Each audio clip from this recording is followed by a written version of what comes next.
Bernadette Mukamazimpaka cultive le thé en Chili, une ville du Rwanda où elle vit. Ce pays se remet encore des effets du génocide de 1994, durant lequel près d'1 million de personnes ont été tuées. Elle est la seule survivante de sa famille. Ce terrain m'appartient.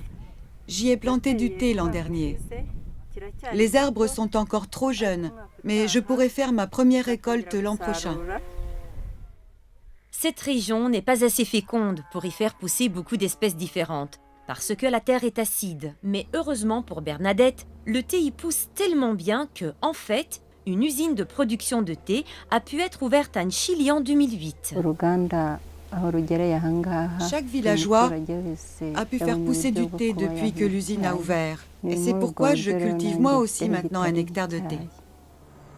L'usine a été ouverte comme une entreprise de nature à la fois privée et publique, avec des investisseurs privés et le FIDA, le Fonds international de développement agricole, ce qui a permis à la coopérative d'obtenir une part de 15% dans les droits de propriété de l'usine. Une participation qui a aidé à établir la confiance entre les investisseurs et les locaux, selon Michael Kanyongo, le directeur de l'usine.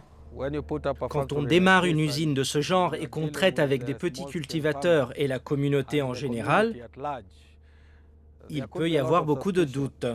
Lorsque la coopérative est une partie intégrante de la direction et que nous leur rendons des comptes, il n'y a pas cette lutte acharnée que l'on voit normalement ailleurs entre les agriculteurs et les compagnies.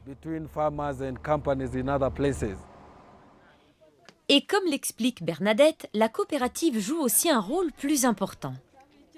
La coopérative aide ici les gens à trouver l'unité et la réconciliation. Tout le monde a souffert de ce qui s'est passé dans notre pays. Ils savent que les divisions ont détruit la vie des Rwandais. En nous regroupant, nous nous aidons à reconstruire nos propres vies. Une opinion qui est aussi partagée par Faustin Mazimzaka, le président de la coopérative des producteurs de thé. Le thé a un rôle à jouer dans l'unité et la réconciliation. D'ailleurs, un proverbe burundais dit que quand on se couche en ayant faim, on se réveille en colère.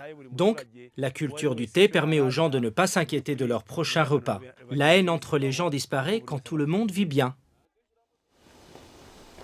Et puisque la coopérative a l'intention de doubler sa production, la culture du thé va probablement s'intensifier considérablement dans l'avenir.